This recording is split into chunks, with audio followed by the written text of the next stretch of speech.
Warm greetings, everyone. On behalf of Jaipuria Institute of Management, Lucknow, I, Dr. Ankit Mehrotra, heartily welcome you all to the FDP session on Publishing in Quality Journals, Editor's Perspective. The distinguished resource person for the session is Dr. Peter, who serves as Editor-in-Chief of Journal of Financial Services Marketing. Currently employed as Professor of Marketing at University of Wollongong, Dubai, Dr. Peter has international work experience across 4 continents: Africa, Europe, North America, and Middle East. He has been chairman of the Faculty Research Committee at Business School of Lindenwood University in St. Charles City, USA. His work has been published in a number of leading international journals, including the Journal of Bank Marketing and the Journal of Financial Services Marketing. He has also been the recipient of a number of prestigious research awards, including Emerald Group Publishing Outstanding Paper of 2014 award for his research paper titled Towards a Universal Model of Internet Banking Adoption, Initial Conceptualization, and a Best Paper of Conference Award for conceptualizing a model of retail customer and web channel readiness for Internet banking adoption, presented at the International Conference of the Academic and Business Research Institute in Las Vegas, USA in 2012. Congratulations, Dr. Peter, on that. Dr. Peter holds a PhD in marketing from the University of Strathclyde in United Kingdom. His research interests lie in services marketing, cross-cultural consumer behavior, and higher education pedagogy. The list is unending, but I would not like to hold the participants from basically listening to the insightful talk from Dr. Peter. So I would like to thank you, Dr. Peter, for sharing your valuable time with us. Now, before I hand over the session to you, I would like to formally welcome you with a green certificate. It's a unique initiative by Jaipuria Institute of Management, wherein a tree will be planted in your name in Sundarbans forest of West Bengal here in India, which you can also track online. So we once again welcome you, Dr. Peter, to this session. Dear participants, Dr. Peter wishes to make this session an interactive one. However, for better audibility, you have been put on mute. In case you wish to ask a question, you may raise your hand and by clicking on that hand icon, we will make you unmute on that. It is also requested to the participants that the questions be kept at the end of the session. So we will have somewhere around 40 to 45 minutes of the session, and then 15 to 20 minutes we will have for the questions. So I now request Dr. Peter to initiate the discussion. Thank you so much. Thank you very much, Dr. Ankit. It is my pleasure to be with you today. I am trying to share my screen, if you don't mind. Sure. Can everybody see my screen? Yeah, sure. Okie dokie. All right. I'm trying to get okay.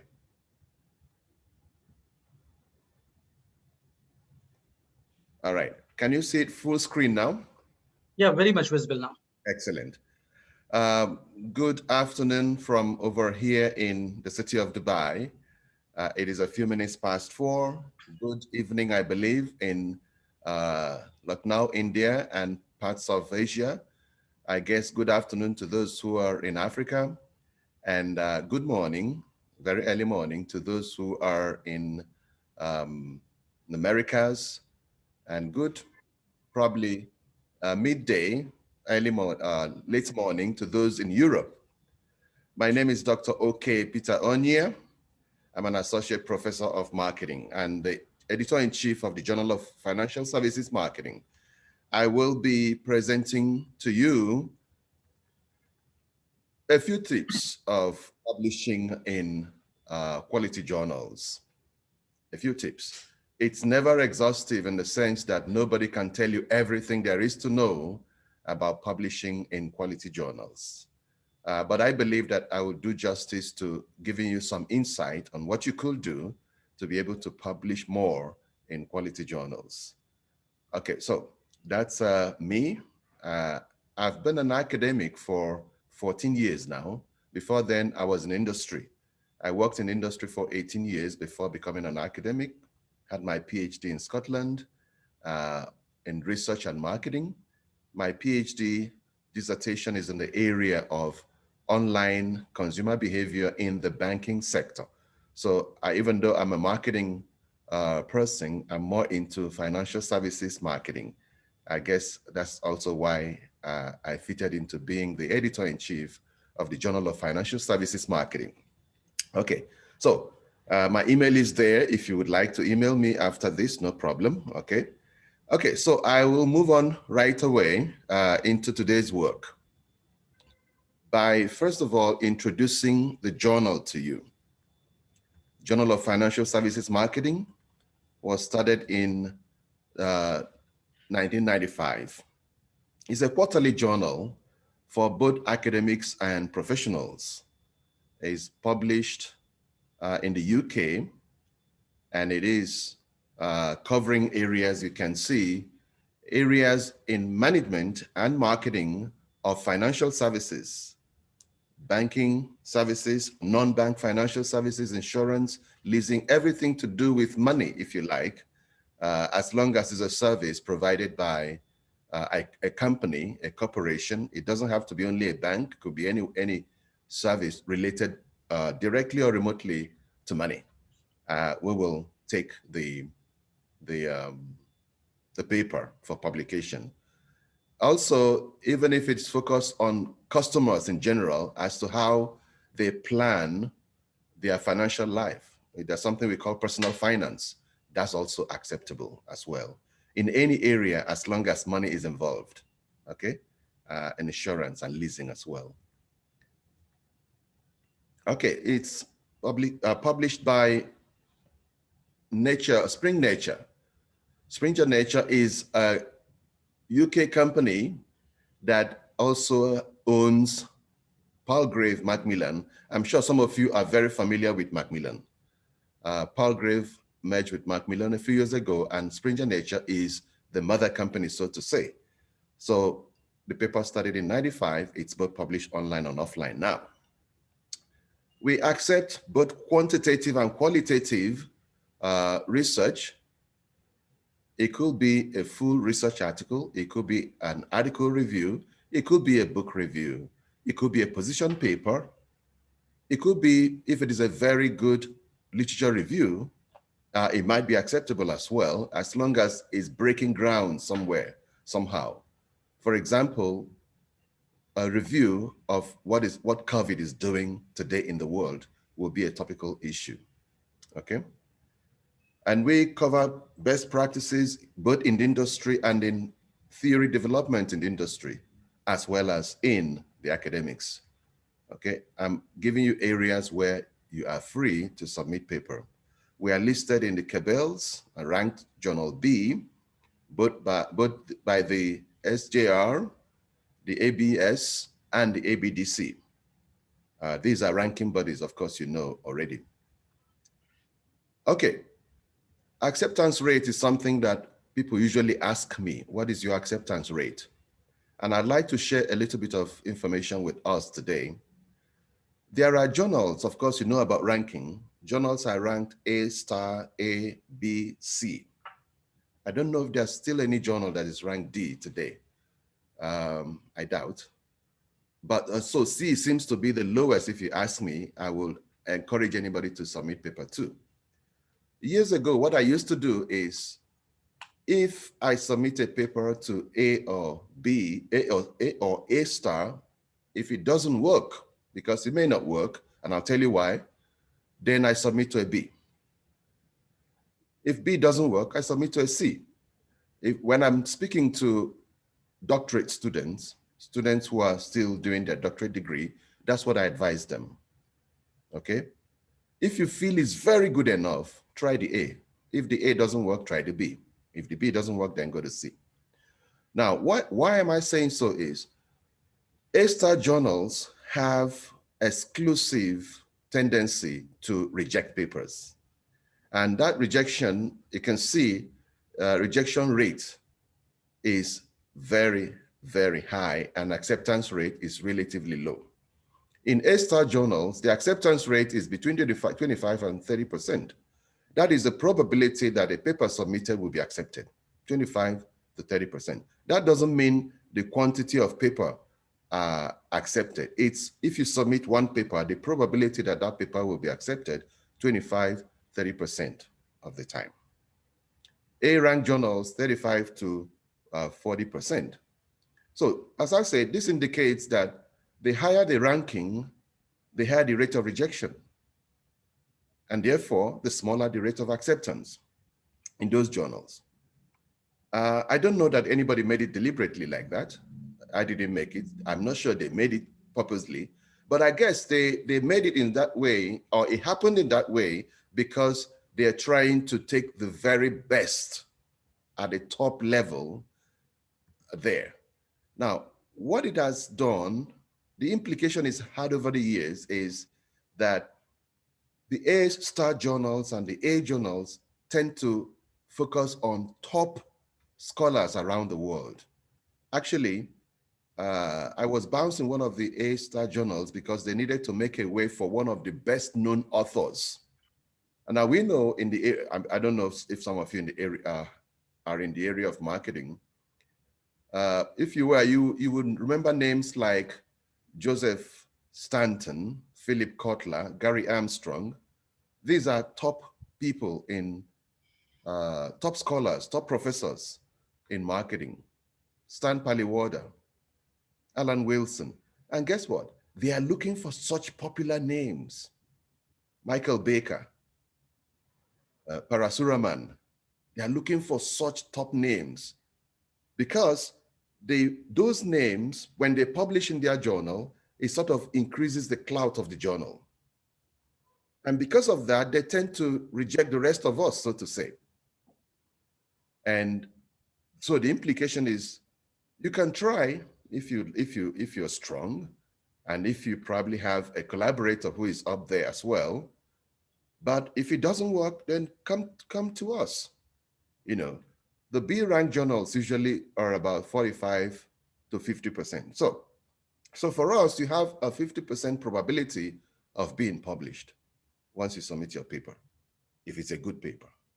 And I'll tell you how to make it a good paper. If you make it a good paper, of course, you're increasing the probability. So this probability here is just submitting. You submit, you have the probability to 45 to 50% of being published. And I'll tell you as I go ahead on how to make it even better. So, which means that the Journal of Financial Services Marketing provides an avenue for normal academics, if you like, normal people like us to publish our paper. Which means, what am I saying? We give a better opportunity than the A's and the A-stars. If you're in a university or college where it's publish or perish, you might as well just go to the B's, because B's and C's will get you many more papers than the A's and the A-stars. The A's and A-stars will give you a good impact factor, if you like. Once in a while, yes, it's good to have them. If you can, as many as possible, yes. But if you're looking where universities and colleges are looking for quantity, publish, you'll be better publishing in the B's. So the B is like a midway between the C and the A's. And guess what? All the accreditation bodies, AACSB, ACBSP, all the accreditation bodies in the business schools around the world, they accept the B's and the A's equally. Assuming the university or the college wants to get accreditation, they will not say, oh, these papers are B or these papers are A. No, they won't. They won't. So we give normal scholars the better opportunity to publish in our paper, as well as in all B papers. I'm not saying don't go to A or A-star, no, but I'm saying that's where you have a better opportunity to publish if you're a normal, unless you're Parasuraman, unless you're Michael Baker, unless you're Joseph Stanton, unless you're all those very well-known, popular global names that they are looking for. Sometimes they purposely look for those ones to attract their own paper in order to continue to make their papers exclusive, their journals exclusive. Okay, so that's about JFSM. Let me start talking on research now. Improving your research to be able to get it published. The first thing I will say is, do not do research for the sake of research. Do not do research, even if they are pushing you for publish or perish. I beg of you, don't do research for the sake of it. It won't get published. Research is supposed to solve a problem. Research is supposed to help find a solution to a problem. It's supposed to help accomplish an objective, a task. So, and that's why we have in research, at the introductory section of the research, we have aims and objectives. What does this paper aim to achieve? What does this paper aim to do? It's not just, I need to have it published. What problem are you solving in it? What task is it aimed at accomplishing? Today, I saw on BBC research results published by Odense University Medical School. Nearly 500,000 people were studied in that research, medical research. And they found out that those who have blood group O blood group, are less likely to contract coronavirus than those who don't have blood group O. See, very fantastic information for the whole world to know about. So, what is your research going to contribute? What is it going to help to solve?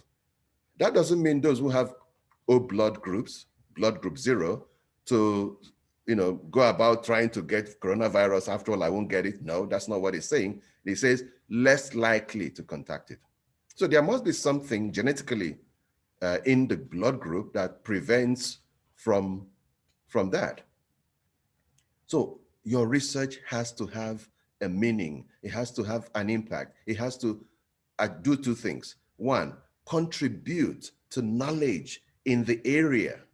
Contribute incremental knowledge, additional knowledge, not just reproduce what's already there.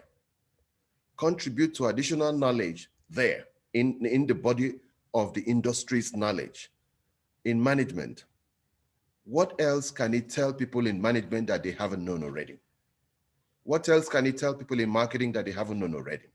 What else can it tell customers that they haven't known already? That's what we mean by incremental knowledge. And also in the academics, develop theory. Develop theory. What else can it tell us in the theoretical body of knowledge that people don't already know? Then you are contributing, you are making an impact. That's the number one thing we look at. What is this paper going to contribute? What is this saying in the aims and objectives? What is it communicating? So I over the years, having been a reviewer and an editor, I know how to go straight and find where the aims and objectives are. I don't need to read the whole thing to know. And if it catches me, I begin to be more interested in that paper. And same with most reviewers as well, experienced reviewers. After the introduction section, you have the theoretical background section. By the way, what I'm giving you is how to structure the research presentation, how to structure the research report, how to structure the paper, more or less. This is an idealistic structure that if you structure your research this way, you can now tweak it later on to any paper to suit any journal. But it must have these sections. And I'm not saying it must have these titles. The titles might change, but these sections remain the same.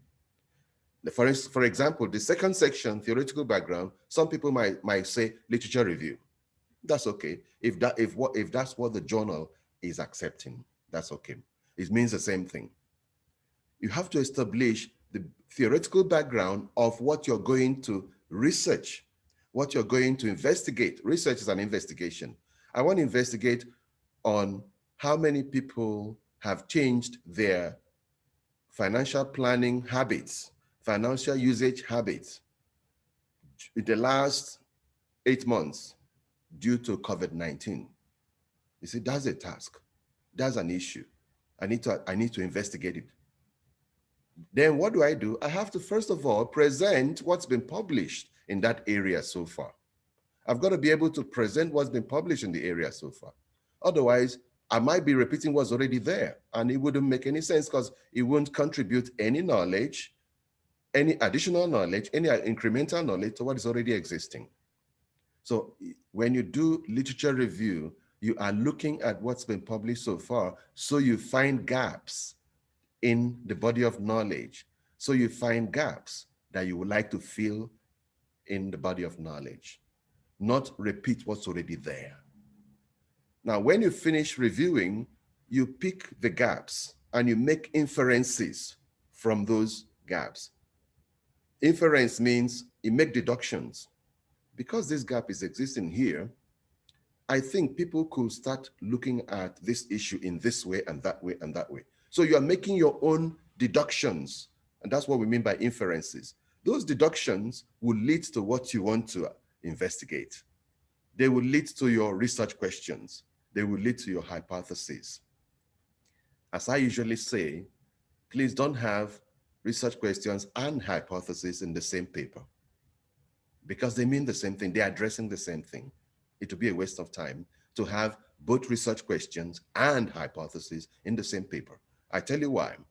When you find out those gaps, you problematize them. If people are locked at home because of COVID-19, they may be able to interact with the banks, their banks, to do their normal transactions online, yes. But if the bank people are not able to go to work and provide the background processing, the whole thing will collapse. So if I look into my literature and say, the lockdown has impact on bank workers being able to go to bank. So those who can stay at home and work can, but those who need to attend to people who need to do things on the ground are not able to do that, then I can deduct and say parts of the service will have problem. Parts of the service may not be available.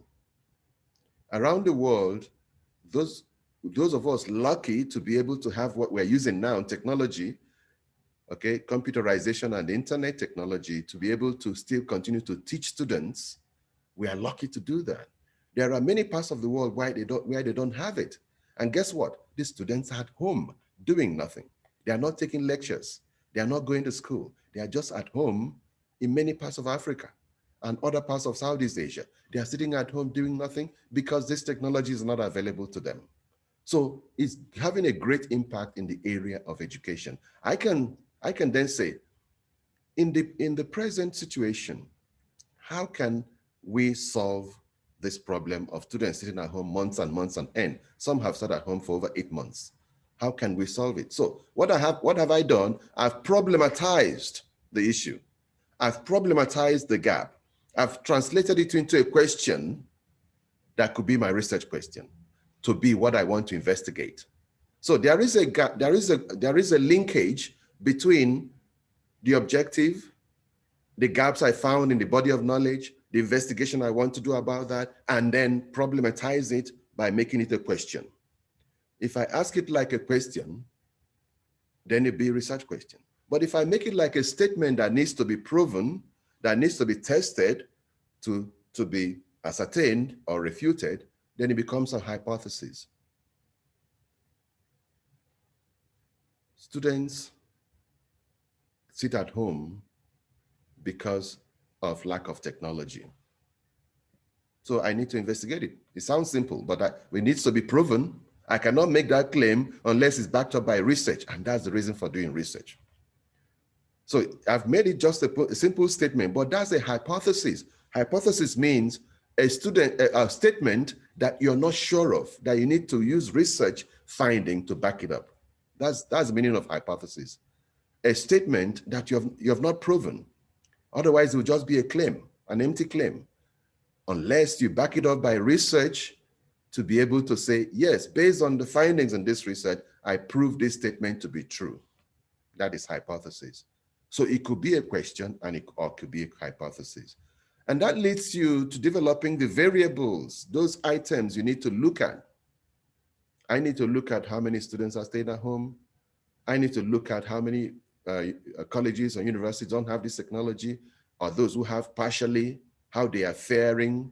I need to look at what are the solutions that could come up. So I'm beginning to look at variables, factors to investigate in the research. Those are the factors that will go into my research instrument. Those are the factors that will go into my questionnaire if I'm using questionnaire. And by the way, as I said earlier, it could be qualitative study or it could be quantitative study. If it is quantitative, quantity, of course, it means numbers. So we can use hypothesis. If it is qualitative, it doesn't make much sense using hypothesis. You can just ask questions. And then you use pooling together of recurrent opinions to be able to make a decision. Recurrent keywords, opinions, expressions from the different respondents to make a good conclusion, if it's qualitative. By the way, today there are so many apps, so many software that can help us to analyze qualitative. I know that if you ask me, about 70% of the time, quantitative papers will go through any journal than qualitative. It's an unfortunate fact. About 70% of the time, they will take quantitative over qualitative, but qualitative papers do go through if they are well done, if they are well conducted, and if they have enough number of respondents to be able to generalize. Because when we conduct research, we generalize at the end. So you can't generalize to the whole nation by interviewing only 30 people. You can't generalize to the whole world by interviewing only 20 people. So you see what I mean? Same thing in quantitative research. Okay, in quantitative research, you have to have what we call the analysis and the analytical power. The power that allows you to make that final generalization based on the finding. Okay, so that is also based on number of respondents. Here et al. 2006, they recommended 199 respondents. That means 199 cases, 199, usable cases, usable set of data to analyze. Simply put, to me, make sure if it's a quantitative research, not less than, and if it's investigating individuals, questionnaire sent to individuals, make sure you have not less than 200 respondents, usable set of data, respondents to analyze. If it is quantitative, then it will have a good statistical power. Okay, that leads me, of course, to the data analysis. Analyze properly, analyze very well. Make sure to use the relevant analytical software, the relevant, not just the software, but the relevant method of analysis. There are some things that are good for confirmatory factor analysis, exploratory factor analysis, okay, structural equation modeling. There are some that are not good for, some of these. Okay, so make sure that the data, find out, ask colleagues, read up papers, that this method of analysis is the appropriate thing. If I'm using regression analysis, is that the best thing for me to use here? Or is it better to use ANOVA or MANOVA? So again, ask your colleagues. There are some colleagues who are better in statistics, in analysis than us. Ask them, what's the best analytical method, statistical method to use for this particular set of data for what I'm looking for? So don't just pick them because you want to dump them there and dump them there. It will impress the authors. Get what? It's not only, the editors. It's not only the editors who are reviewing the paper. We usually send them to blind reviewers. Those blind reviewers, many of them may be, statisticians. The statisticians will go forward straight away and look at what type of methods, statistical analysis methods you used. And when they see that this type of data, based on what you're trying to find out, this is not the right type of statistical method to use to analyze it, it's beginning of failure. Again, don't do it all alone. Look for collaboration, look for colleagues who know it to be able to use the right one and do the right thing. Okay, so after that, the results are discussed. The discussion, presentation of the result and discussion of the result, leading you to be able to answer the research questions or test the hypothesis. And if it is research questions, you ask yourself again, are these questions answered? Yes or no? Have these questions been addressed properly in the research? Yes or no? Then you can make those generalizations. Same thing goes with hypotheses. Are these, each of the hypotheses, has it been proven? Has it been supported? Or has it been refuted? Then again, you can make the generalization if you have a robust set of data analyzed. Okay, then let me mention something I usually say too. When we were in school, during our doctorate years, we are so always wanting to conquer the whole world, do the best research in the world, cover everything. And the professors will always say, no, just one good little extra contribution to knowledge is good. Don't try to conquer the whole world. That means even if the hypothesis is refuted, that means it's disproven, is rejected, is still a good research. It is not only when all the 6 or 7 or 8 hypotheses are saying yes, yes, yes, supported, supported, supported, that's when I have a good paper. No. I can have 4 hypotheses and 3 are rejected, and it's still a good paper. And I explain the reason, and I come about with good conclusion as well. Okay? So, conclusion, recommendations, limitations, suggestions for future research. This is simple structure of research. Make sure each of these sections is well segmented, well treated. It doesn't have to be voluminous. Well treated and present, that none of them is missing. Limitations shouldn't be missing. Recommendations shouldn't be missing. Conclusions shouldn't be missing. Finally, on this particular bit, conclusions usually come before recommendations. As something I always tell people when they write, you don't recommend before you conclude. You conclude and then you recommend, because conclusion is about the whole study. Your conclusion about the whole study, based on that, you recommend. My students always try to say, oh, recommend, then finally conclusion, thinking it's conclusion of the paper as an academic writing. No, it's the conclusion of what is the content. And then you recommend. So conclusions usually come before recommendations, okay? So I don't want to appear to be teaching professionals how to do research. That's not my objective. It may be just a reminder or refresher in our minds. Okay, having done that, let me now go to the idea of being editor and insight into submission of papers. After you finish writing up the paper, remember that I said, when you write up the paper, you can even write up without knowing what journal you're targeting. But it'd be nice if you have a journal in mind, or 1 or 2 or 3 journals in mind. So you begin to inch your formatting towards their own style. But even if you don't have any journal in mind, it's okay. If you structure the way I talked about in the previous slide, that's okay.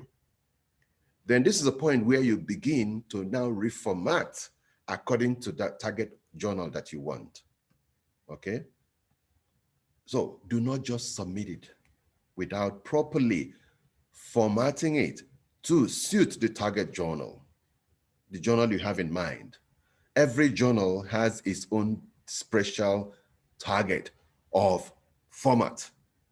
Every journal has its own format. If you pick up a paper published in that journal, you see their format right away.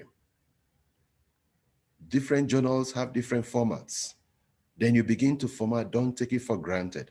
I've received a lot of papers where they just write it and put it, they don't bother to look at how do we want it formatted. What is our writing style? What is our referencing style? What is our mode of presenting? What is our various segments and the topic of the various segments? Some didn't bother, they just send it like that. Please don't do that. Don't do that. You might get desk rejection. Desk rejection is when I, as the editor, will just reject the paper. That means it hasn't met the expectation, the expected format, the expected mood of the paper that we want in our journal. It doesn't mean that I'm trying to show off or anything. No, I am supposed to play according to the policy of the journal. The journal has a policy that the editor must follow. Same thing with the associate editor. Same thing with the reviewers. So try to format according to what the journal requires. Read the journal's aims and scope. Every journal has its aims and scope. It's on their website. All the journals have their websites. Don't submit until you read it and follow it. Follow it. Follow it. Don't take anything for granted. Okay? And then there also you find authors' instructions and guidelines. Read them very well. That's where you begin to see the writing style, the referencing style. In the Journal of Financial Services Marketing, we use Harvard. Harvard seems to be one of the commonest ones. But still, you know that all these writing styles, Harvard, Chicago style, APA style, APA style, they do have variations. They also have variations. That's another reason why you pick up 1 or 2 or 3 papers from that journal and look at the style of writing to be able to present your own properly. They are very consistent. They don't joke. We don't want variations. Some references thrown in there, the APA style, some references thrown in there, the Harvard style, some references thrown in there, the MLA style. No, it has to be consistent. Please, always, don't ignore it. It's got to be consistent. Follow the guidelines, structure your papers according to what they expect before submitting. We've even had a situation where some PhD students finish their dissertation, pick something here, pick something there, pick something there, pick something there, put it together, submit it. It hasn't followed any journal format.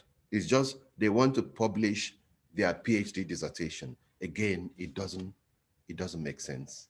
It doesn't make sense. I beg of you, don't do it. If there are some doctoral students amongst us, please don't do it. Format properly. These things are non-negotiable. Format properly according to that journal before you submit. So pick up 1, 2, or 3 papers, download them from that specific journal that you have in mind, and read them. And I'll tell you reasons why you should read them. First reason here is to see, after you reading their website, reading the scope, the aims, reading the format required, reading guidelines for submission, reading author's instruction, then you download the paper, 1 or 2 or 3 papers from there, and see how those papers have followed these instructions. See how you can format your own to fit what they require. The moment my associate editor gets the papers, as soon as notice grievous discrepancy in formatting is rejection. And you know what? We are B journal. The A's and the A stars will even be worse. They won't even bother to take a look at it. And they may reject it. We might reject and say, please format according to the journal's requirement. We send it back to you. So we give you opportunity to reformat. But though A and A star may not give you that opportunity, they just reject it flatly. So please take it seriously. It is serious. Another thing is proofread. Proofread. Proofread. As I always say, we studied in English, even though many of us don't come from English-speaking countries in terms of our mother tongue. We speak English as our national language in our various countries, but it's not our mother tongue. We have our native tongue, our native language. But even at that, when we write in English, and guess what, I can tell you, I know, we write better English than many of the English people, many of the American people who claim to have English as their mother tongue. I saw it in Scotland. I experienced it. A professor at Oxford, who studied it both in Cambridge and Oxford, confirmed it. Those of us who learned English from childhood as subject, we were drilled into the nitty-gritty of correct syntax, correct grammar, correct spelling, correct this. We didn't take it for granted that it's our mother tongue. We write better English than many of them. They take it for granted because nobody bothered to teach it to them as a subject. So, but even at that, we'll still have mistakes. Pass it to a good person, a good proofreader to proofread. Pass it to a professional proofreader to proofread. Make sure that grammatically speaking, the syntax are all correct, grammar correct, spellings correct, okay? Then before you submit. We may not fault this one right at the beginning, but some reviewers may fault it. And even if the paper gets accepted, we'll probably still send it back to you to say, send it to a proofreader to proofread. Okay, the second part of it is formatting, the specific areas in formatting. The title. Some people don't know that titles do have word count. We accept between 7 and maximum of 12 words in the title. The shorter, the better. The shorter that you can make the title to still make sense of what you want it to make sense, the better. We do have times when people submit a paper with title of 18 words. Goodness me, it's almost like a sentence in the title. Make it short, make it punchy, make it straight to the point, communicate what you want. That's about the title. Same thing goes with the abstract. Again, every journal has the sectioning in the abstract, how they want, what the things they require to be in the sections, in the various sections in the abstract, as well as the word count for the abstract. An average 100 to 250 words. You can't have an abstract of 2 pages. It won't make any sense. Again, if you look into the papers published in that target journal, and if you read author instructions, you will see these things. Again, structure the paper according to the sections required. While I was giving a short briefing on research, I showed you sections, relevant section. No piece of research that has all those sections will do wrong. If you do justice to each of those sections, you won't do wrong. Because I know nothing is missing.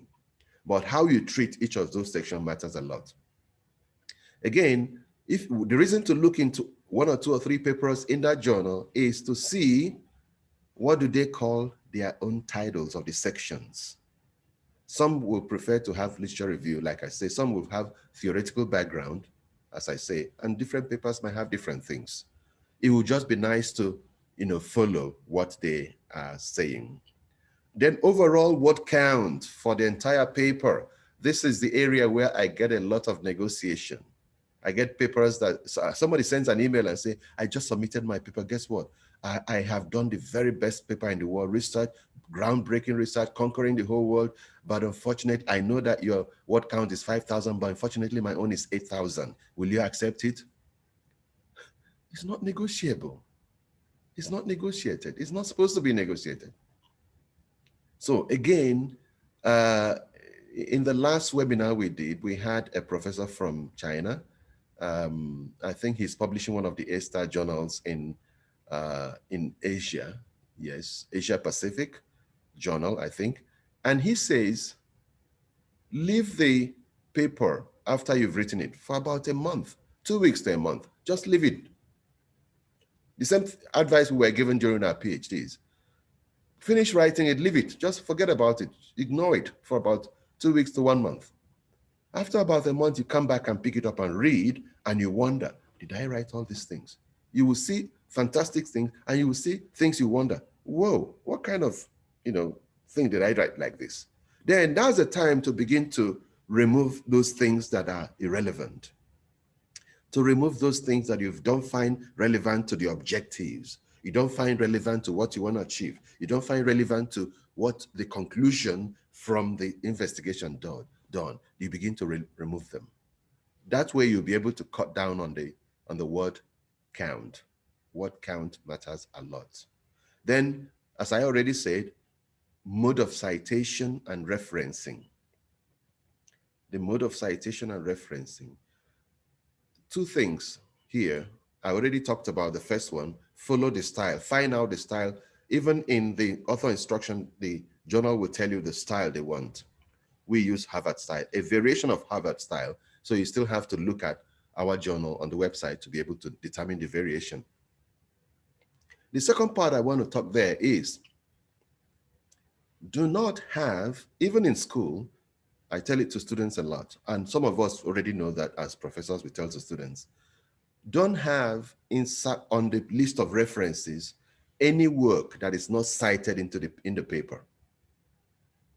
It's done in books and booklets, edited books and things like that, because that's why they call it bibliography. Bibliography could mean anything you have read in the process of writing this, anything that could have helped you in writing in any of this. Okay, Mr. Gupta, if you don't mind, I'll take questions at the end, right? I will take your question towards the end. So anything that is not that you have read and it has influenced you, but it's not cited in the paper, don't put it in list of references, even if it has influenced your writing. As long as it's not cited inside the work, please don't put it in list of references. Books can do it because the author might want to, and that's why they don't. If you look at the back of the book, they won't write list of references. They will write bibliography. So both cited and non-cited material will be there. But the moment we use the terminology referencing, it means we are talking about, this is a list of the things we cited, the sources of our citations inside the work. And by citation, I don't mean only quotation. It could actually be what you paraphrased, what you quoted verbatim, as long as you put in brackets the way it's done, the author's name and year, you have to put it in the list of reference. Only those cited should be in the list of references. Okay, that's about that. Anything that is not cited in inside the work, please don't put in the list of references. Okay, make your objectives and research questions very clear as to what you want to achieve. I can't overemphasize that. Okay, make it clear again what you're contributing to knowledge, what you're contributing both to theoretical knowledge for academics and the practice, especially those of us who are in the business area, business and management and marketing. Anything about business management, anything about business marketing, any area of business, HR, any area whatsoever, we have to contribute to the practice in our paper. So don't make your paper just chunk full with theory. What is it that the practitioner, what is it that the business manager, in my case now, what is this that the finance manager can find useful in this paper? Apart from the development of theory for academics, what is it that that manager at that bank can find in this paper? What is it that the manager reads about the customer that it will be interesting to him or her? So again, try to have contribution to both theoretical knowledge and practice. That will, again, lift the quality of the paper. That's what I'm saying. I'm giving you tips on how to go beyond that 50% of probability of acceptance. If you do all these things, you almost have jacked it up to 70%, I can tell you. Then follow the steps for submission. Again, every journal has step A, step B, step C about submission. I've seen a situation where some people, because they know me, they've linked with me on LinkedIn, they become my friends on Facebook or LinkedIn, they write the paper and send it to me by email. They don't bother to go online and submit. Again, it's not proper. It's not done. It's not done. Even if you know me as a friend and you send me the paper, I can only give you informal feedback as to do this and do that before you submit. That's no problem, but I can't submit it for you. You still have to submit it, especially today's day of databases and software system. That's what we call editorial manager system. That's what most journals use to receive and edit papers. So yours must go into the system. I can't put it in the system. The system must record that you, the author, put it. That's why we have corresponding author.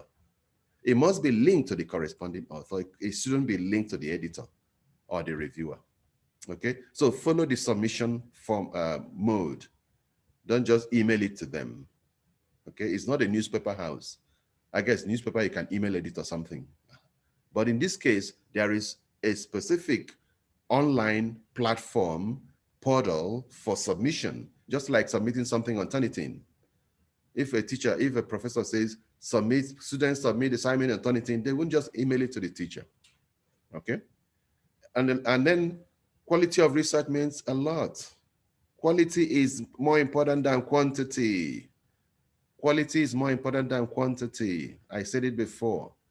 Don't break it up. I've seen situations where some collaborators have a good research, but because the university is publish or perish, they chalk it up into 3 and send it to different papers to see if they can get 3 publications out of that one research.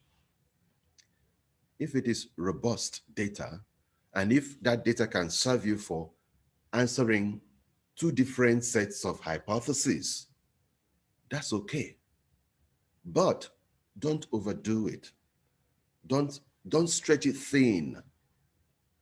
Divide it into 5 and then send it to different papers so as to get many more number of papers published.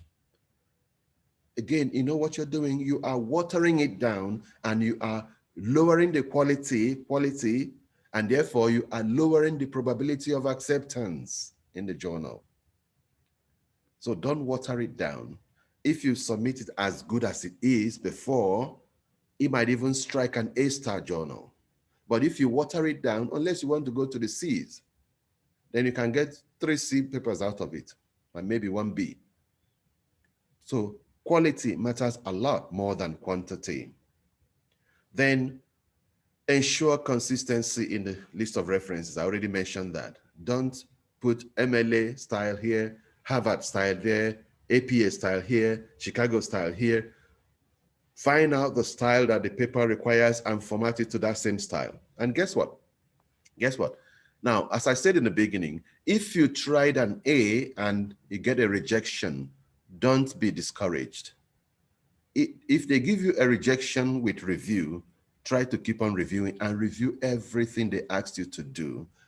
Possibly have a different, not a letter. Some people will say, write a letter and tell us what you have changed. Guess what? What I prefer to do is a table that has 2 columns. What the reviewer required, what I did. What the reviewer required, what I did. What the reviewer required, what I did. And where you have what you did, you put the page where you did it. I've got a paper published in an A-star journal. Why? Because when they asked me to review, I did that table and I was pointing to exact pages of where they can find those things I revised. And I in less than 2 weeks, I got an acceptance. That means I suspect, I wasn't there, but I suspect that they looked at the table where I showed them the things I revised, what the reviewer wanted, number 1 here, what I did about it, the page where it is. I'm sure they didn't bother to read the paper anymore. Because by looking at that, you've given a good proof, a good evidence that you actually did what the reviewer has required of you. So when you get a review, major revision or minor revision, please do it very well and show evidence of it. Don't take 1 month later and send back the paper again. We've seen it happen. Guess what? When we receive the paper from the authors, after the initial 2 or 3 reviewers say revise, major revision or minor revision, when we receive the papers back, we send them to the same reviewers. We don't send them to a new set of reviewers. I need everybody to remember this. When you have a paper to revise, your revised paper, when you submit again, is going to go back to the same reviewers, the same. So the same reviewers will want to know, have they addressed those things I asked them to address? And if they find that you haven't addressed any of them, they get angry and they just say reject. And with editors, we don't make the decision. We make decision based on what they recommend. And reviewers can be any of you, any one of you. If you recommend for me to reject, I reject. If you recommend for me to accept, I accept. With reasons, so I have to read the reasons. So please do the revision properly, okay? Do the revision properly. Quality means a lot. Style of consistency of style means a lot as well. Okay. Now, another thing is this. Do not chuck your literature review full of old papers, old body of knowledge, old publications. Make sure not less than 60% of citations and references are within the last 10 years. The more, the better. The more recent, the more recent in time, the better. But more recent in time, the better. Okay, Dr. Banerjee, please, I will answer the question later. If you can note down your question, I will answer later. So do not chuck your literature review full of old, because you're reviewing old knowledge. Review more recent papers within the last 10 years, at least 60%, not older than 10 years. And possibly not less than 40% within the last 5 years. That means current knowledge. That means you are reviewing current literature, not old literature. You're reviewing current literature, not old literature. Okay, so I want to believe that everybody's hearing me. If you can note down your question on paper, when we get to that section, I will take all the questions, okay? I'm almost, bear with me, I'm almost towards the end now.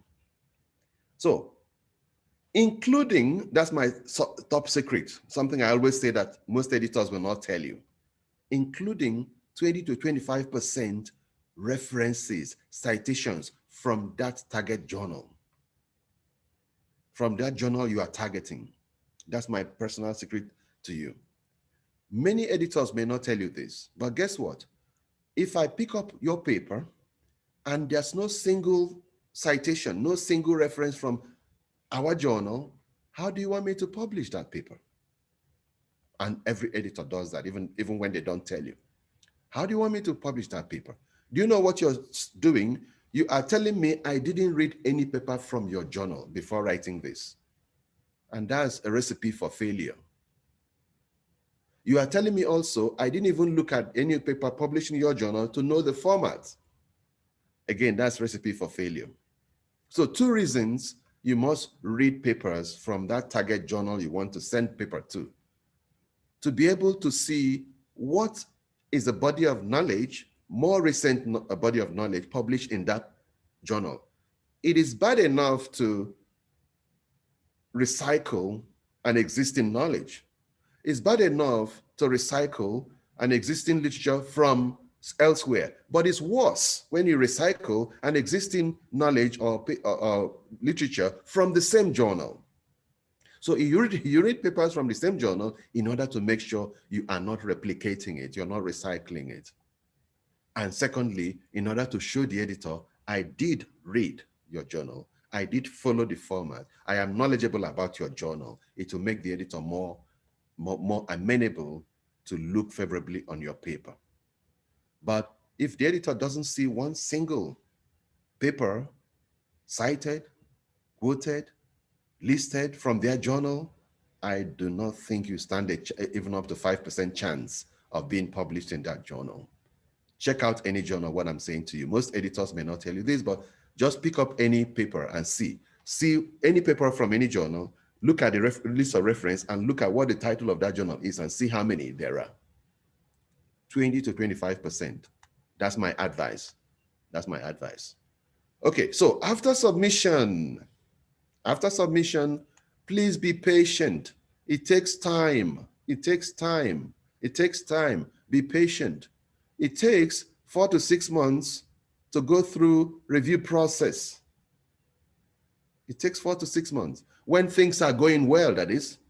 When there's no sudden exigency like we have COVID-19 in 2020. It takes 4 to 6 months to go through the cycle when things are going well. So be patient. Don't submit today and start writing to the editor tomorrow. I get a lot of emails.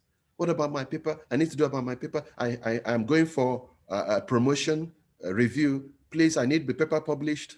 Don't negotiate these things. Be patient. Guess what? If you submit a paper, if it doesn't come back to you after 1 month, in the second month, it doesn't come back to you, guess what? Take it as a good thing.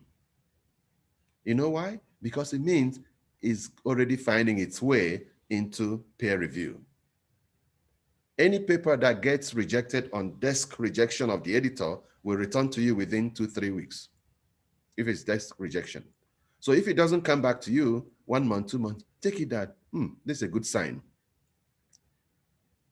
And then even after acceptance, sometimes they can queue it up to 6 to 9 months queuing. I've had a paper queued for 12 months after acceptance before publishing. These days, what we try to do is while we are queuing it, we could have it online. So publish it online while we are queuing it for proper publishing in the journal. So my point is be patient, be patient.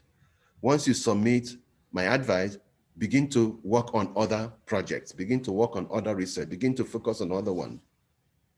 Do not write to bother the editors every month. Some people write and say, I sent you an email last month, this is what you answered me, so I'm sending again to follow up. You don't need to follow up. Don't rush the editors, don't rush the peer review system. Personally, I'm not saying it because I'm editor, I've never done it. Once I submit, I forget about it until whenever they answer me.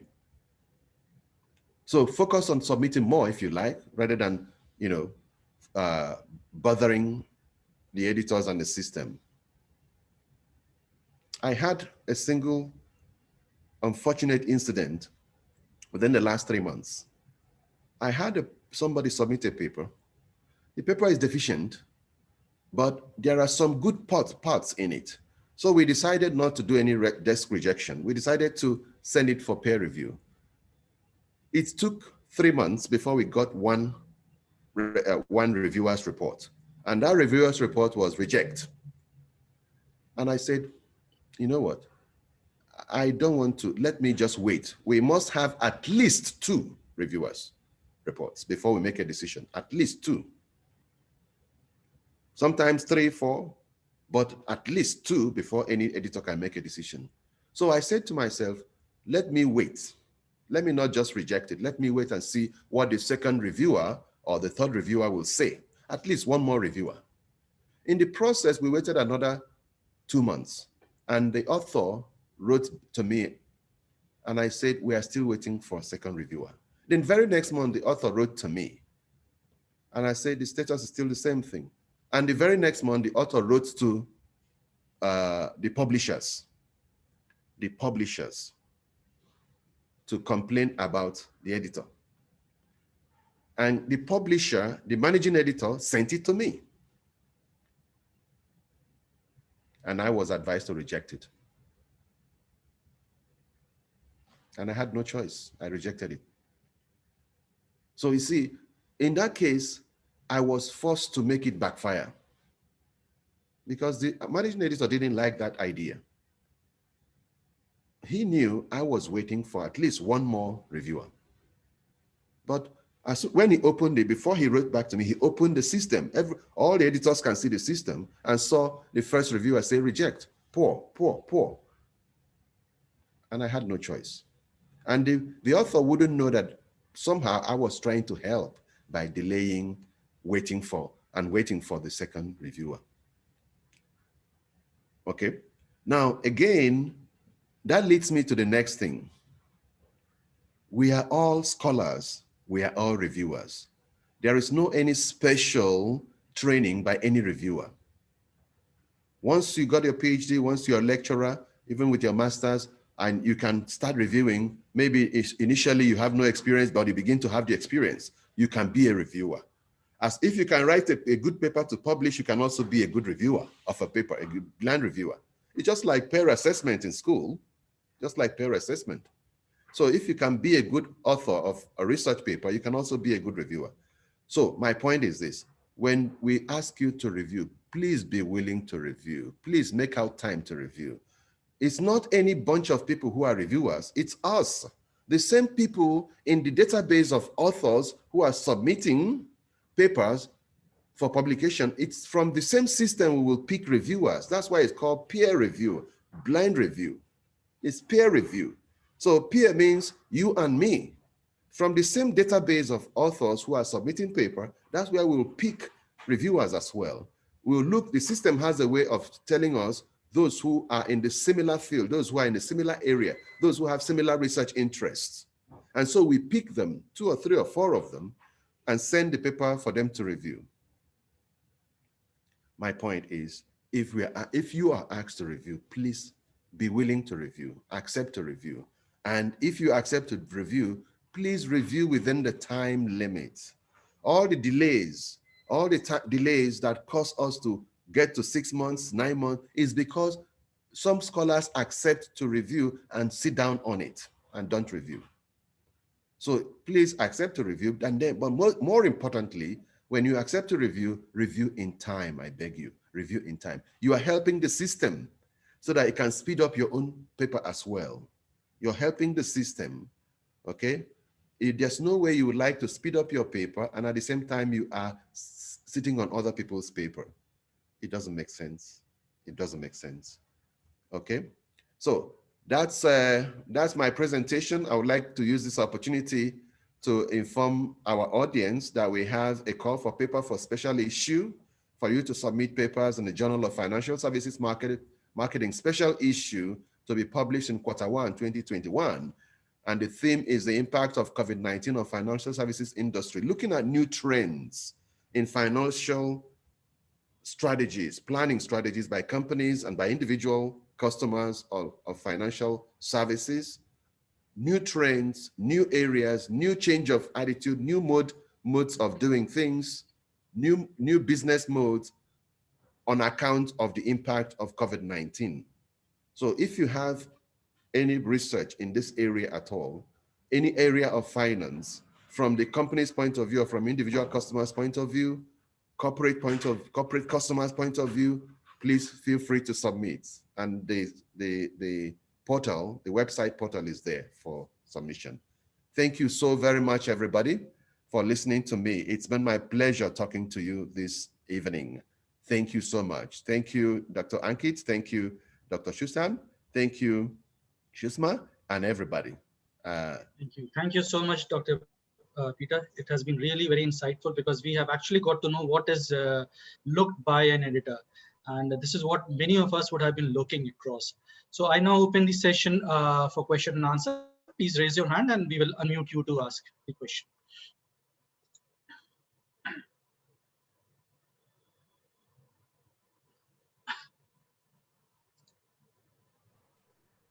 So, Mr. Vijay Gupta, you may now ask your question. You have been. Good evening, sir. Thank you very much for enlightening us. We are now very much sure that we will incorporate your suggestion. But since I have been learning research methodology a long time, but still 3 concepts are not clear to me. The difference between construct and variable. I have gone through the various authors' book, but still sometimes I get confused between the terms construct and variable. And another is hypothesis and proposition. And third one is bibliography versus references. These 3 terms many a times confuse us as a researcher. Kindly throw some light on that.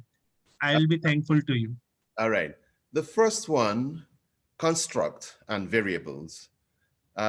Constructs and variables are different, but construct and factor are the same. Variables, 2, 3, 4 variables can form a factor or a construct. Okay, so the variables are individual, if you like, individual measures that together define a construct. Individual measures that together define a factor. I'll give you an example. Let's say we are trying to find out what causes student failure in exams. So our construct is student failures in exam. The same thing, our factor is student failure in exam. But we want to measure student failure in exam. So we are measuring the factor or measuring the construct, which means what variables do we look at? We look at non-attendance to class. one variable. Non-completion of assignment, another variable. Okay? We look at maybe if we're having tutorials, non-participation in tutorials, another variable. So I can say that attendance failure, non-attendance to class, assignment failure, non-completion of assignments, and then possibly tutorial failure, non-participation in tutorials, lead to, define exam failure. You see what I mean? Exam failure is a construct. Exam failure is a factor. But those three things that define it, that lead to it, those three things, when you do regression, you regress the variables onto the factor. So if you've seen the diagram of regression, you will see the construct is always like in an oval shape, and the variables could be in small squares with arrows leading to them. That means they are defining them. The variables define the construct. They define the factor. The factor and the construct are the same thing. Okay, the second one you talked about is the one about hypothesis and proposition. Usually, I'm not sure I've actually seen proposition as a measure of research statement. I've seen and I've known and I've read research questions and hypotheses. But if you ask me, a proposition might be your overarching aim for the research, your overarching objective of the research. It's just like saying position. You know, I've written position papers. So you can have a position paper, and that could be your proposition, but it's not something to be measured like a hypothesis, which is just a statement that needs to be proven or disproven. And it's not like a research question, you know. So, but put it this way, several hypotheses or several research questions answered can fulfill your research objective, can fulfill your research aim. So in this case, it could fulfill my position, which I believe is what you're calling proposition. So I would rather look at proposition as an overarching aim or objective of the research rather than individual statements that need to be proven. Now, the third one is something I've already talked about. I already talked about the third one. Bibliography includes both cited and non-cited material in a piece of writing, in a piece of research, a book, a piece of work.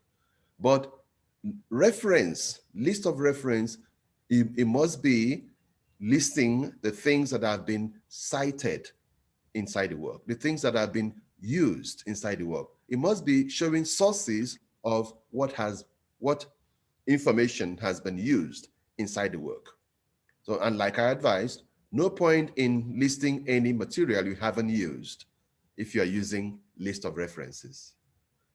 Okay, if for example, you're teaching students and they're writing bibliography, tell them what I said and tell them that, okay, they could put it in section. So they can have section 1, bibliography, where they can put the things that they have read that they haven't cited. Then they can pass section 2, list of reference, where they put the things they cited. That would be acceptable. Thank you very much. Okay, thank you, Dr. Peter. The next question is from Muhammad Alam Siddiq. So you may now ask your question. Yeah, thank you, Dr. Onyia, for his nice presentation. I had an interest on Journal of Financial Services Marketing because I work in financial inclusion. So there is a lot of financial services that need to be researched. Basically, I am from Bangladesh. So something I want to know from the chief editor that he talked about the generalization of findings. So would your journal, first question is, would your journal accept the single country study? First. Then second one is that suppose in my country or even in India, there is some, some remote areas where the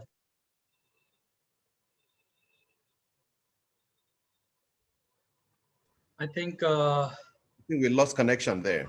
lost connection. So Hello, can yeah, you hear me? yeah, you are back Yes. now, please. Yeah. So I said that there are many people who are excluded from the financial service, formal financial sector. I think the connection is quite unstable. So maybe we'll pick up.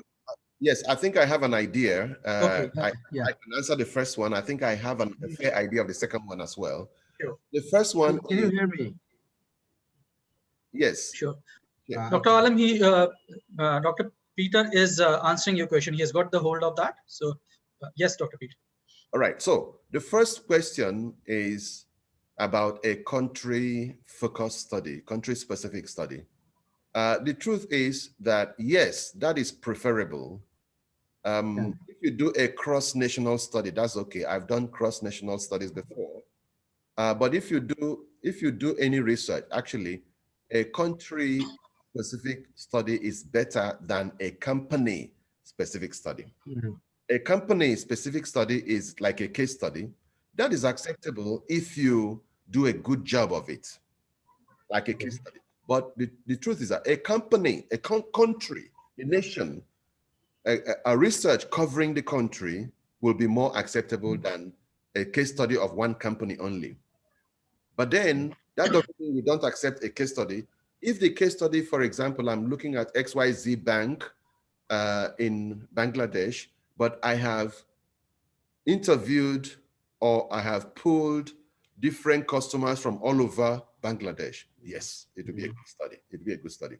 And in either case, as long as you did your sampling well, as long as your sampling is very well representative of the different sections of the society, and again, as I said, recommended by Hare et al. 2006, as long as you have 200 respondents, usable responses or more, you can generalize. You can generalize, yes.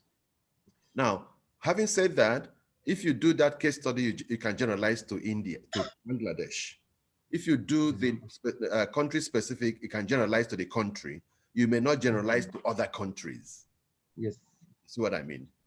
Okay. If you do a cross-national study, you can generalize. But in your journal, it would be accepted if I go for the such like kind of study, yes, like North Bengal or some part of the country. It will be accepted. Yes, we have published things like that. Sometime you have a paper. I have some colleagues in my network who are from Finland. Sometime in 2005, 6, 7, 8, 9, 10, the scholars in Finland were at the top front of internet banking, publications.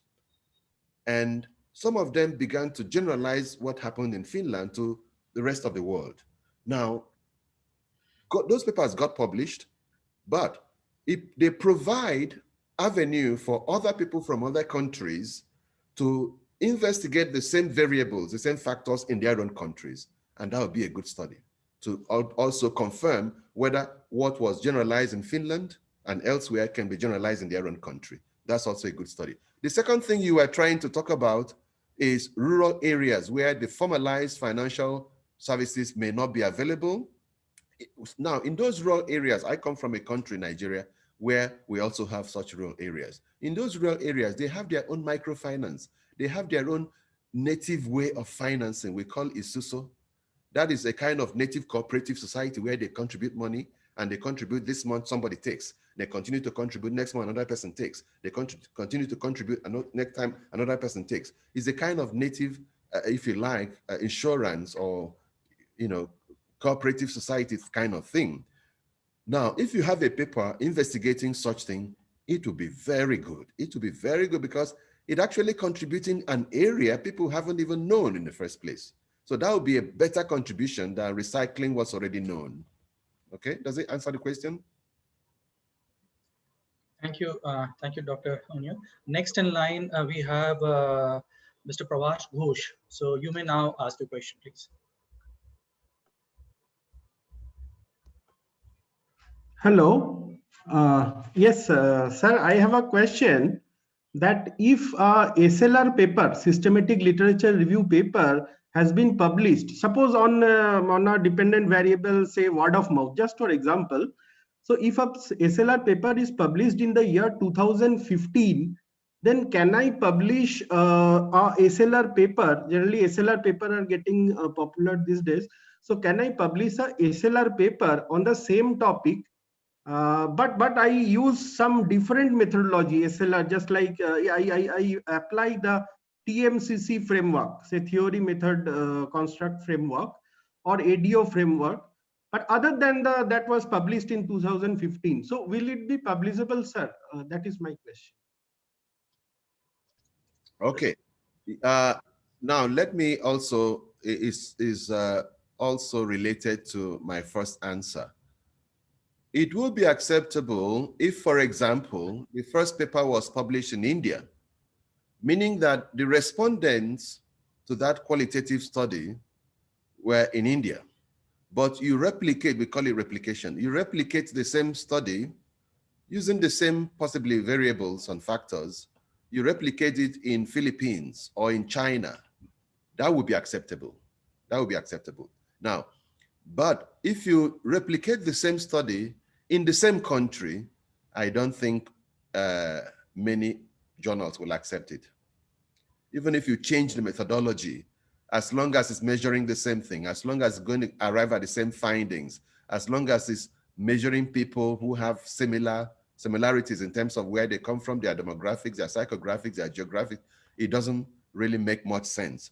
But if you replicate a study, let's say a study was done in the US and somebody tried to see if the same study will be, yield the same kind of results in Zimbabwe or in Bangladesh, yes, it will be acceptable, yes. Yeah, got it, sir. Thank you. Thank you so much. Yeah. Thank you. Thank you. Next in line is Mr. Amit Jaina. So you may now ask your question, please. Yeah, am I audible? Yeah, very much, please. Go Yes, ahead. sir. Good evening, Dr. Peter. I am into financial services marketing and one of the reviewer of your esteemed journal. So my one question, simple question, as an editor, what goes into the process? Suppose a paper has been submitted and one reviewer has outrightly rejected the paper, and other reviewer has accepted, and that accepted is not neither minor revision nor major revision. It's a pure acceptance. So what is your take on this? Thank you very much. That's a very good question, and we get it almost all the time. We get it all the time. Actually, within the past 1 week, I've had to make 2 decisions based on that kind of thing, where one reviewer says minor revision, another reviewer says major revision. Okay, let me tell you what we do. I've also got the one of reject and accept some months ago. Let me tell you what we do, what I do. If I get, I will take it stage by stage. If I get one minor revision and one major revision, I will go for major revision. The reason is it will help to improve the paper quality when it's published. But I will usually, when I send a paper back to any scholar to revise, I don't show them whether the reviewer is recommending reject or not reject, accept or not accept. We don't show that. What we show is the actual items sent by the reviewer requiring the authors to do in the revision. That's what we send. So I'm going to send the author both those items written by the reviewer who said minor revision and the ones sent by the reviewer who said major revision. So that the scholar can respond to all of them, can revise based on all of them. That will improve the paper. The essence of sending back for revision is to improve the paper. And that's why I'm asking scholars to always do the revision. Don't ignore the revision. Okay, so now when I get one reviewer said accept, another one says reject. You know what I do? I send for major revision.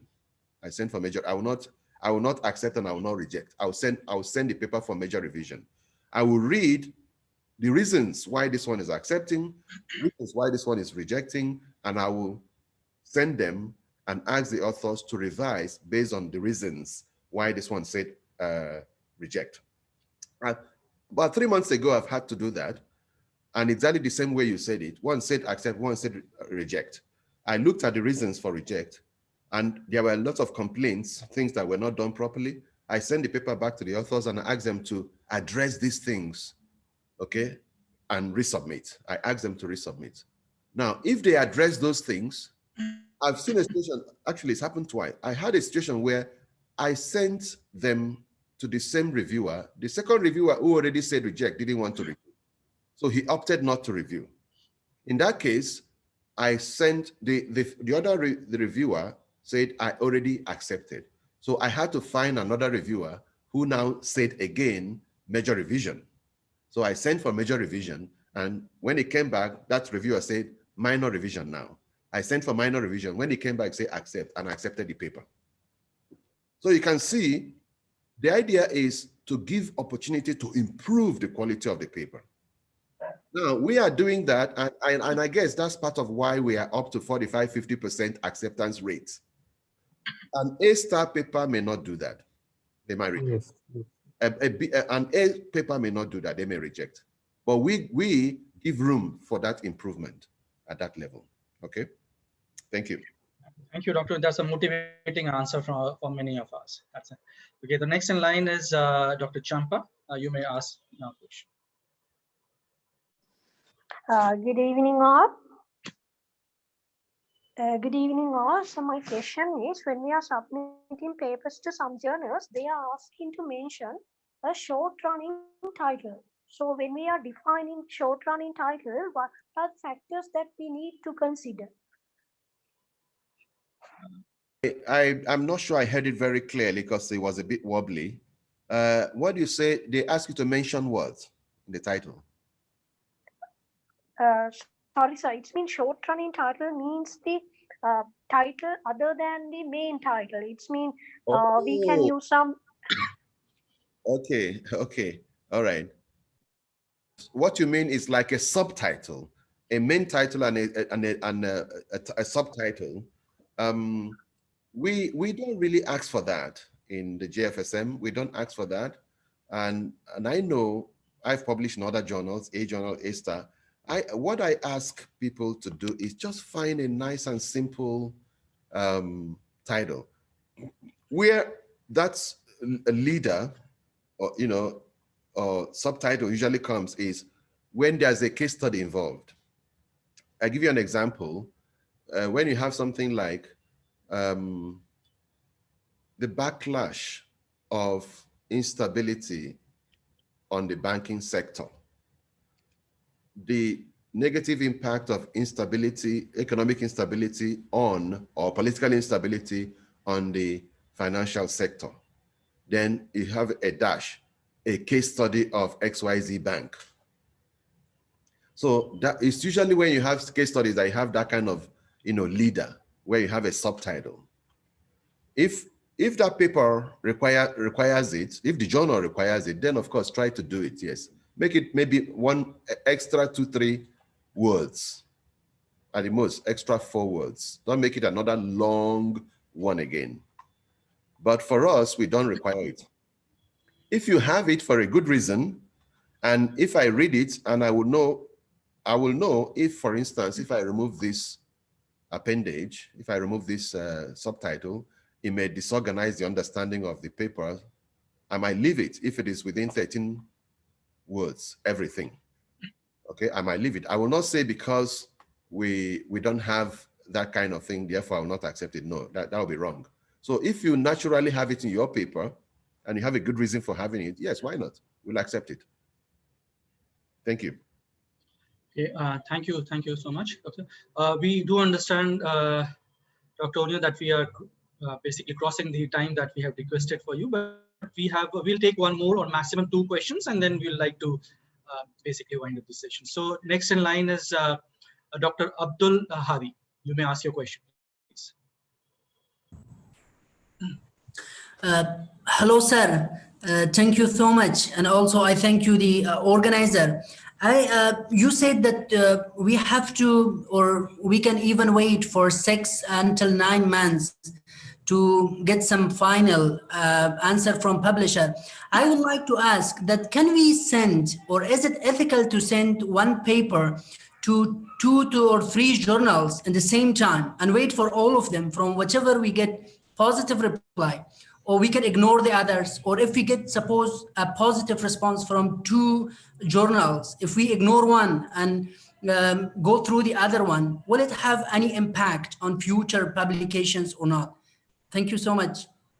Thank you very much for a very good question. Again, a very, very, very good question. And the answer is short and simple. It is not allowed. It is unethical. We are not supposed to do that. It is called double dipping. We are not supposed to double dip. Do not send the same paper to 2 different journals. Now, in the past, before Turnitin came in the past, before, there are now other systems for checking duplicity, for checking whether you submitted in 2 to 4 places. There are now at least 2-3 global systems for checking that.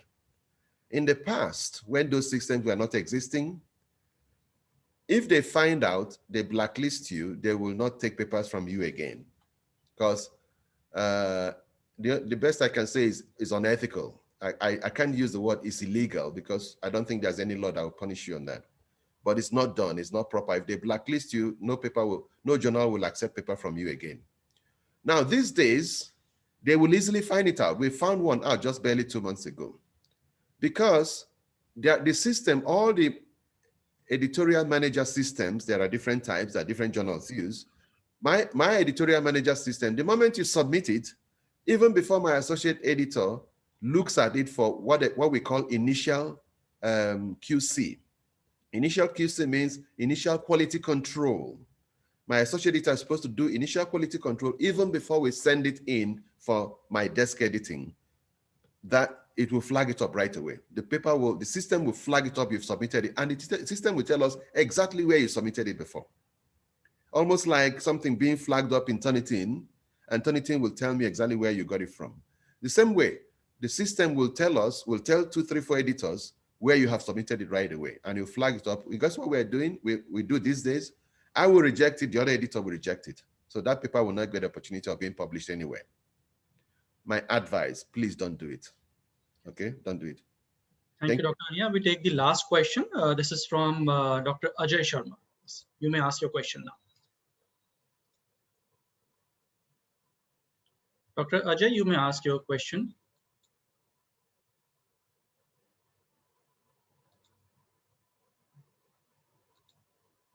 Dr. Ajay, are you there? I think Dr. Ajay, yeah. Yes, sir. Yes, sir. I am there, sir. Sure. Thank you, Dr. Peter, for your insightful deliberation. I have published in Journal of Marketing Theory and Practice, as well as in International Journal of Consumer Studies, and I am reviewer of both the journals. So my questions and queries are very simple. If I am doing a SLR, Systematic Literature Review, and I am considering the period for review maybe 2000 to 2020, and if I find that there are some papers before 2000 which are very, very crucial and to be included in the literature review, so first query is whether I should include that or not. It may be related to theory, it may be related to any other thing which other authors might have not included in their papers, that is lying between 2000 and 2020. My second question is that you deliberated that at least 20 to 25% articles should be from the same journal. Will it be ethical, or will it give a signal that yes, you are trying to influence the author? My third query is that if I have referred some citation in one paper, how many times I can refer the same citation in the same paper? If you can clarify, please. Thank you very much. Thank you very much for your questions, very pertinent questions. The first one is, yes, you can include that paper from 2000. If you remember during my presentation, what I said is at least 60% should be within the last 10 years. That means you have opportunity of the other 40%, even from 1970, if it is very relevant. Okay, if it is very relevant, yes. So the answer is yes, you can include that paper, that citation or that review if it is very relevant, yes.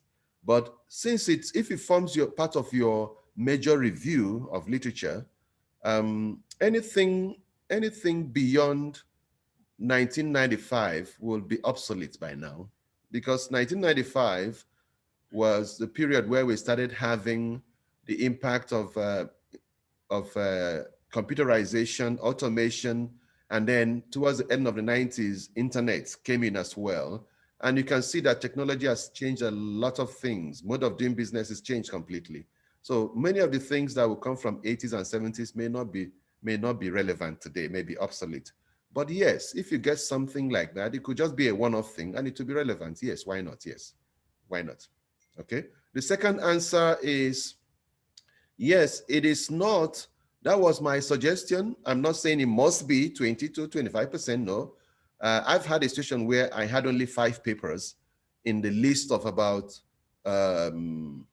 80 items in the list of reference, and I had only 5 papers from that particular journal. So if you have more than 5, 10, 15, there's nothing unethical about it at all. Nothing unethical. It's ethical. The only thing is, as long as it's relevant, as long as you didn't just pull them and chuck in and pull them and chuck in just for the sake of it. Now, if I become suspicious that maybe you're trying to influence me unduly, what I will do is I will look at those papers you cited, and I'll look at how you cited them. I'll look at relevance of your citation to the paper you're doing. You see, I'll look at the relevance. So I don't see it to be unethical at all, unless I find that you just chuck them in for the sake of chucking them in to influence me unduly, then of course that will not be acceptable, yes. Okay. The third question is, what was the third question again, Ankit? What was the, even I had. Oh, Ajay, are you there? If you can just ask the third question. Third question again. Yeah, Ajay. What was the third question? Does anybody remember the third question? Yeah, anybody who remembers can just raise the hand. Sir, I'm there, sir. Yeah, Ajay, what was the third question, please? Yeah, sir. Third question was that if I have cited one citation in my paper, how many times I can cite it? Maybe in the literature review, maybe the discussion, or maybe in the findings or somewhere. Oh yes. Inline citation. Right. Yeah, sure. Okay, very good, Ajay. As long as you have adequate number of citations in your paper as a whole, it doesn't matter how many times you cite it. It doesn't matter. As long as, I don't know anybody who repeats exactly the same citations, but it doesn't matter. I've seen a particular paper cited up to 6 times in one paper. As long as it's relevant, as long as it's relevant, and then as long as it's not like, I've also seen it where somebody submitted a paper and had about 25 papers, cited. Now, out of those 25 papers, only 5 were really, really used and to cite something meaningful. And those 5 were repeated, and the other 20 were not really meaningfully cited, if you know what I mean. So if you avoid that type of thing, it shouldn't really matter how many times you cite it, yes. We don't have any rule to that, okay? Okay, thank you, Dr. Onyia. Though we have many people raising their hand, but this is a time now to approach to the closer. So I will now invite Professor Sushma Vishnani to propose the vote of thanks. Thank you, Dr. Ankit, for the honor. Well, on behalf of Jaipuria Institute of Management, I express my sincere thanks to Dr. Okey Peter Onyia for sharing his words of wisdom with the participants. My heartfelt gratitude for the valuable insights given by you, Dr. Onyia. I sincerely thank all the participants for the enthused participation, as I could see endless number of questions pouring in, and still I think we were not able to take few of them because of the paucity of time. I express my heartfelt gratitude to the leadership team of Jaipuria Institute of Management for their visionary leadership and continuous support for organizing the knowledge spreading activities and events. A special word of thanks for the IT team of Jaipuria Institute of Management, ably led by Mr. Amitabh Ghosh. The team's support has been commendable. Once again, thank you one and all for your active participation, and thanks a lot, Dr. Onyia. Yeah, that's all for the day.